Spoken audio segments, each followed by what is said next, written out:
like to invite Jeremy and Heather, Ari, and Peter to sit up front, please, as our panel. We scheduled 30 minutes of Q&A, but I'm going to cut it down to 25 because we have 2 more speakers after the panel. And those of you in the back, please move forward if you can. There are many empty seats. Please move forward if you feel comfortable, so this is more like a discussion. And I'll begin with, I'm going to seed the panel with a question of my own to get things started.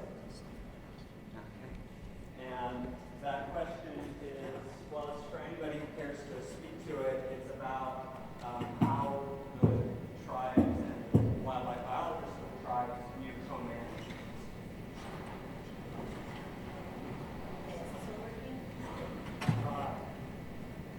I'll just say, I'm not a lawyer. I don't get into this very much with perspective. Do you hear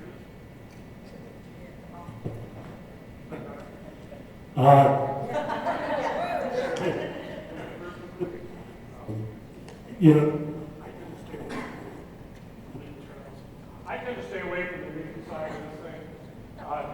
Working for the tribes for a long time, to me, at some point, this doesn't become a very important question because I think the tribes feel, regardless of what the law says, they have a moral responsibility to these resources, and they're going to find a way to get involved. I have a question regarding non-lethal. Arian, you mentioned how lethal can exacerbate problems for a neighboring farm. Well, research also shows non-lethal can do the same thing, causing wolves to go to another farm. So how can we, and non-lethal is not required, farmers are not required to use non-lethal, so how can we as advocates promote non-lethal, encourage farmers to try non-lethal so that it's not just at one farm, but at a broader scope? It seems like we're always behind the 8 ball. We wait for depredation for something to happen, and we need to be more proactive in getting the non-lethal before the wolves come onto the farm. So anybody have any insight as to how we can move toward that? What's that? It's a bit difficult because there are 2 aspects with that. The first one is, you kind of, in a way, have to, I don't want to overstate it, but you have to feel for or get the perspective of some of these people that go out and actually interface with the farmers, because they're limited by what they can do, really by just what the farmer is willing to do and will permit on their land, right? So I mean, you can put up fencing, but unless the fencing is put up correctly and is checked to see if there are any holes in it or whatever, and there's a responsibility of the rancher to do that, right? Or they could just say, well, I don't want this crazy fencing on my land. I don't want, right? So they're limited in what they can do. But I think studies like this are really important that show what's more effective. The measurement that we used was recurrence, right? And that's because we think that's what farmers are looking for. When there is an action, some sort of management action taken, whether it be lethal or non-lethal, the expectation on the part of the farmers and, frankly, the government is that the wolves won't come back, at least within some period of time, right? That's kind of the point of the exercise. And there really needs to be some study, some real detailed, scientifically rigorous study of what works and what doesn't. And that has not happened to date. And it's really hard to go to these agencies and say, you need to look at these things. You're doing all this stuff and you have no idea what works and what doesn't, when they're faced with a farmer that says, I want action. Something happened, one of my cattle are killed, so it's difficult to go and say, well, we'd like you to be part of the control group that actually doesn't take action, right? I mean, that's difficult to do that, and it needs to be coordinated, and so there's no easy answer to that, right? I mean, that's what we would look for is a coordinated scientific study of these things, so we could be,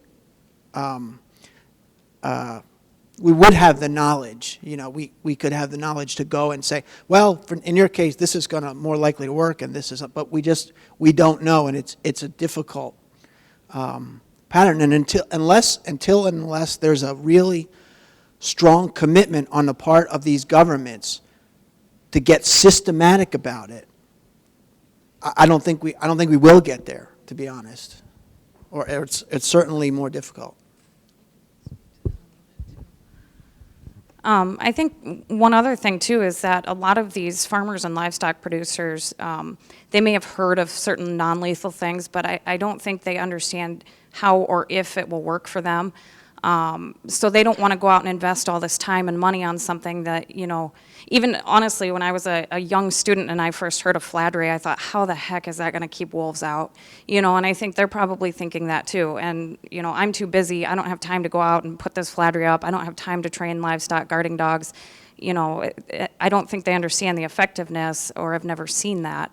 And I helped out on a master's project through Central Michigan University, using livestock guarding dogs, where they approached the farmers and they said, we have dogs, we will train them, we will do the legwork for you if you just let us give you these 2 Great Pyrenees. We'll come up and check on it, we'll have people watching your farm to see how it's working. And they said, well, I don't think it's going to work, but go ahead. So they brought the 2 dogs out and it worked and they loved it. But to put the initial effort into training those dogs or acquiring that knowledge, I think is the hard part. So if there's someone bringing it to them, there might be a little bit more effectiveness with that.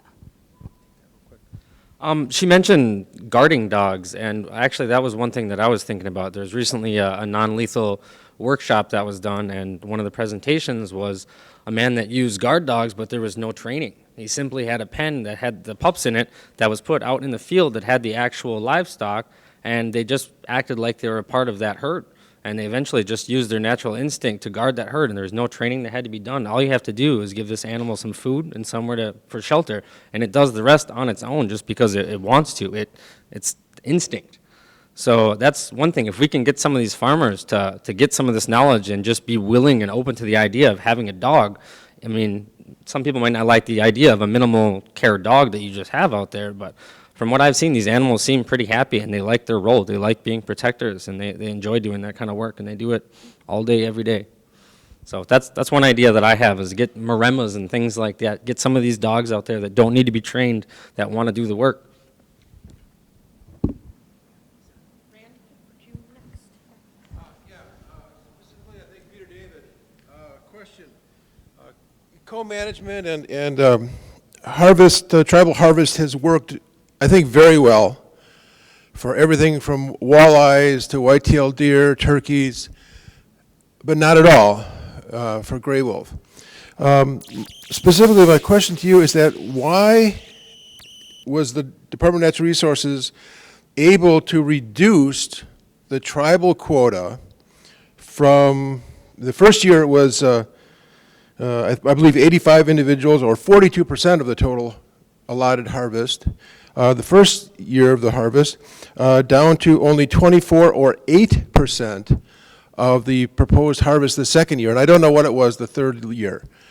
Why were they able to change the tribal harvest quota? There you go. I think this is primarily a legal issue.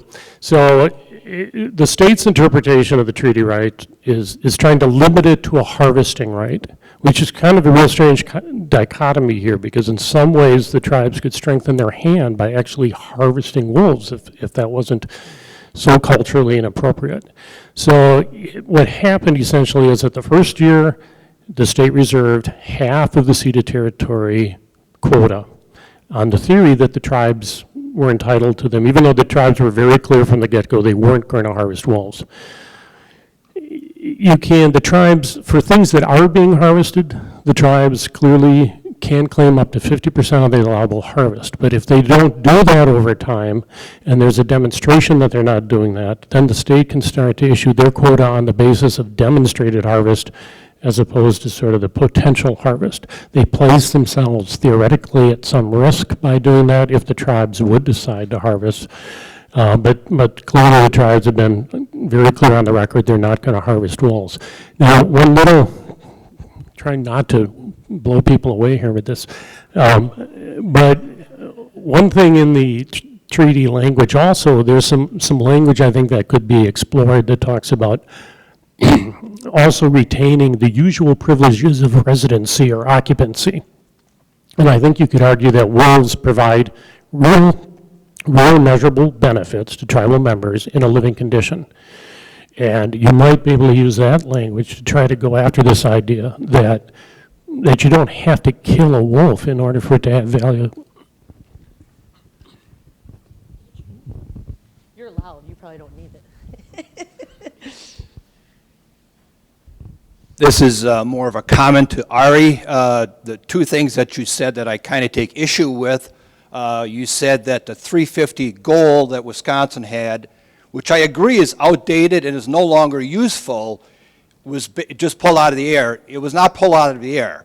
It was based on scientific GIS analysis of wolf habitat in Wisconsin in the 1990s and potential carrying capacity of about 500 wolves in Wisconsin, and that 350 is about 2/3 of that population, which, following scientific wildlife management, is the level at which you manage a population at its carrying capacity if you want to maintain a sustainable population. So while I agree that number is no longer suitable, it's a 20-year-old number at this point, I disagree that it was just pulled out of the air. The other item was the quotas were also based on scientific knowledge, based on known mortality patterns within the wolf population, scientific modeling of the wolf population. The intent of the first year of harvest was to keep the population approximately the same, which it did. It was a slight decline.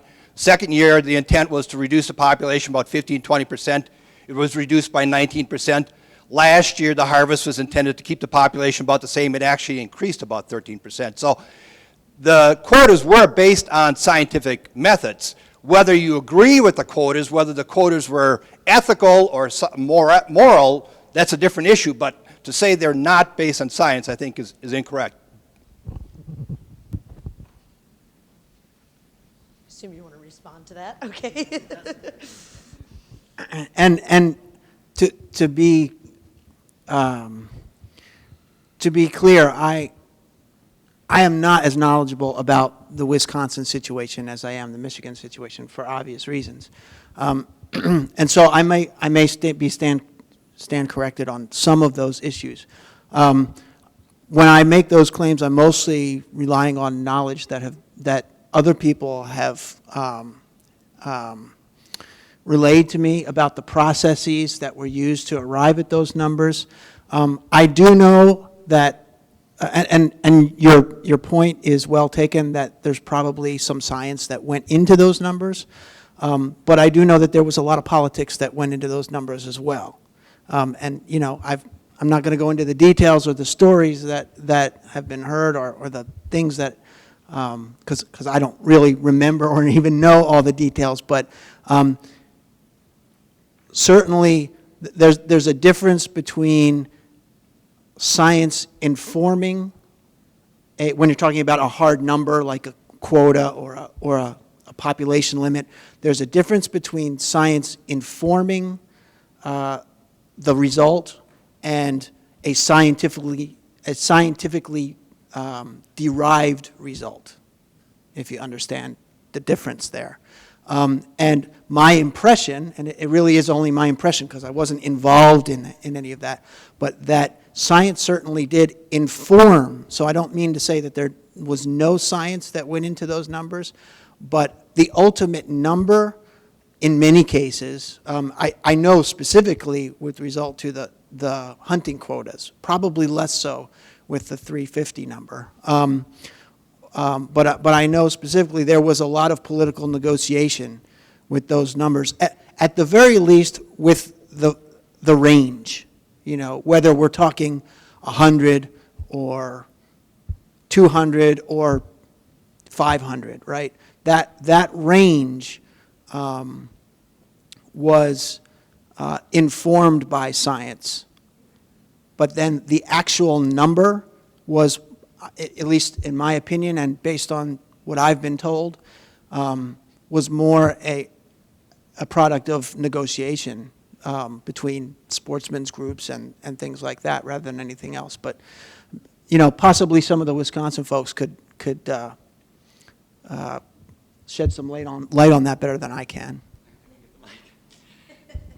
I don't think we need to challenge our guest from Michigan on the use of the verb is or was. I don't want to have any echoes of Clinton here. But if 350 was set at some 75%, 70% of carrying capacity at the time, its reference into 2013 is no longer based on that kind of scientific decision making. I would argue and I would challenge. So let me redirect the question to Ari about how science can be used in this kind of policy debate, and especially tribal science, given our panel. Well, when it comes to the role of science, I can really see 4 ways in which science can inform the debate. The first is that, at least in Michigan, and I would presume in Minnesota and Wisconsin, and probably every state in the country, there are statutory obligations to manage on the basis of sound science. For example, the Michigan Natural Resources Commission that we testified in front of has the obligation to make its decisions based on sound science, which is one of the reasons that we testified in front of them saying this is not sound science. And certainly natural resources departments and the like have legal obligations to use sound science and scientific analyses and data in making their decisions. So when they don't do that, it's our obligation to point that out.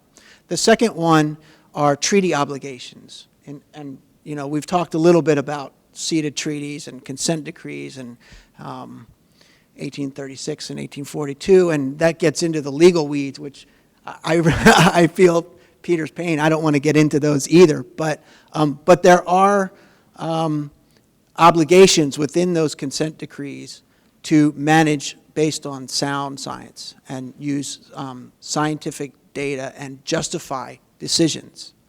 And to challenge governments or tribes, for that matter, when they don't do that. So there's that hook as well. The third one is public expectations. The public expects, whether or not they're legally bound to, the public expects these agencies to use good science when they make a decision. And if you point out in a very public way that they're not doing that, the public starts asking questions. And that's what we want, right?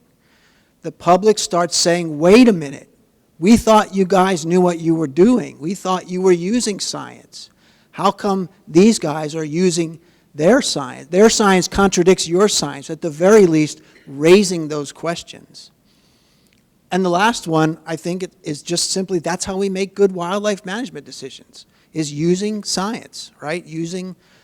Basing them on good, sound science and scientific analyses and data.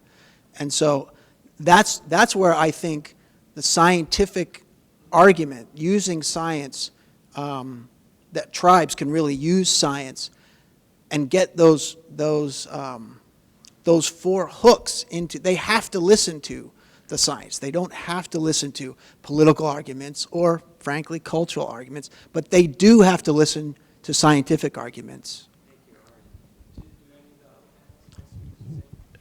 Just a comment, I guess, about that. There are all these different forms of science. There's traditional ecological knowledge, there's biological science, there's social sciences. I just wanted to mention, I think in the wolf context, one of the big problems is a far too great acceptance of social tolerance being the primary driving force in setting Wisconsin's population goal. I think that's important science, but it needs to inform what's done and it needs to inform education programs. It shouldn't be setting the quotas. And I think you could argue that basically setting a wolf quota based on social tolerance is equivalent to using racism to determine social programs. It's highly arbitrary biologically, and we need, probably not just in wolves, but in natural resource science in general, to move away from that. Yeah, I guess, on that same note, I think there is a lot of social science that could go into it too, but also just encompassing greater viewpoints on making decisions like this. And as far as the Wisconsin management of wolves has gone, it becomes fairly blatant that science is really being fairly disregarded in the new decisions that are being made. Because I was involved in the original Wolf Roundtable and was basically kicked off, as were a lot of the tribes. And it was publicly said that anyone who was, in their perception, anti-wolf harvest was not allowed to be on the new panel. And in fact, when I had been on the panel to begin with, they had asked me, what's the tribe's perspective on the wolf harvest? And I said, well, it's a mixed bag. I've had tribal members who did want to harvest wolves, believe it or not, and other people who are adamantly against it. So I was just there to represent the tribe and make sure basic science was being followed and such. And so when they reorganized that panel, I was still not allowed on, and a lot of tribes weren't. And I did attend the meetings, and there were, of members of the public, and of members of certain agencies and organizations, most of them were very low tolerance for wolves. So this was in no way a scientific panel at all. So that was my biggest frustration, was the muting of voices and the lack of science at all that I was seeing, and it was being based, purely on politics.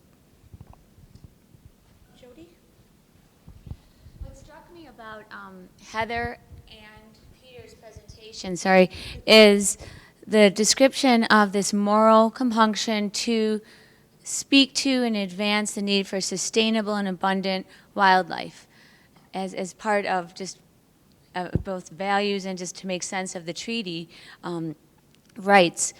And then Heather showed that map showing how intertwined the land and your people are with the rest of the population. So I'm curious if you could speak to that tug of war between feeling this need to engage, to speak for wildlife and for your values, with resistance to engaging with the greater society, as Peter said, legally or not, because I often observe that tug of war just from my thoughts on it. And I'm curious to hear your perspective and what you think might be a way to engage legally and otherwise that could be effective while still being true to your values. You're up, kiddo. Well, you want me to speak to the tug of war there? I think part of the tug of war that I've seen is that the tribes want to be involved, but in some ways, especially with like the wolf talks and things like that, a lot of the tribes stop sitting at the table because if they're not treated like an equal government like they feel that they are, they don't see any reason for the conversation to continue.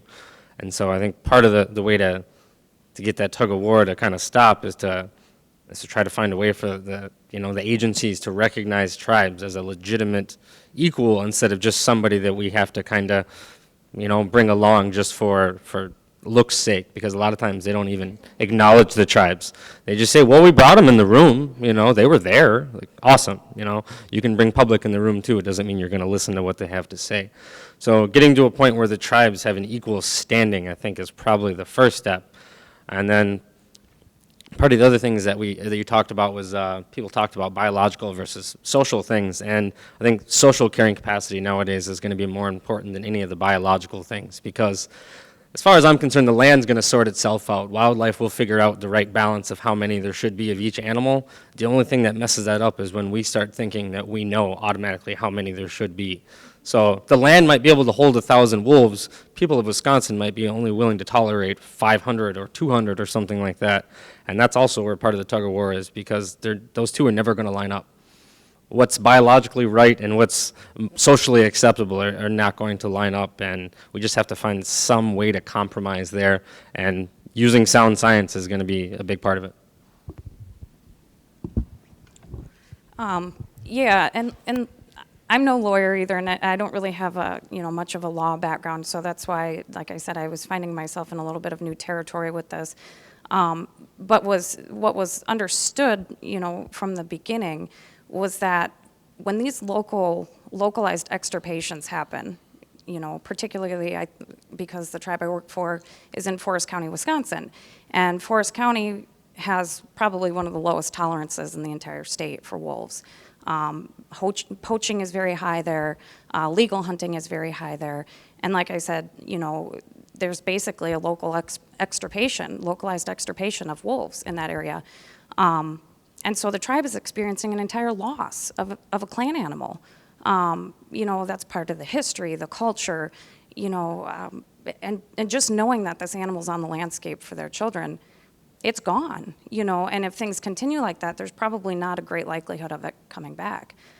Marten are also gone, another clan animal from that area. So this tribe is seeing clan animal after clan animal disappearing. And so that's why I started thinking about the legal aspects of this and the federal fiduciary responsibility to protect access to these animals. And that access is disappearing, and nobody seems to care, So it's not just about, do we hunt it, do we not hunt it? We're also looking at climate change and species distribution shifts and all these things that are happening to tribes that are now very place-based. Once upon a time, there was the ability to get up and, okay, these animals are gone, we can move and go find these animals. That can't happen anymore. These reservations are fixed, And so as these resources leave, so does part of the culture and the history and spirituality of that tribe, and that's a huge loss. That it's an incredible loss. So I think that's part of where the morality comes in too, is that should an entire sovereign nation lose such a huge aspect of itself? Thank you very much, Heather. I'm sorry, I'm going to need to cut it off at this point. Our panelists will be at lunch, of course, so please grab them for additional questions. And a round of applause for our four panelists.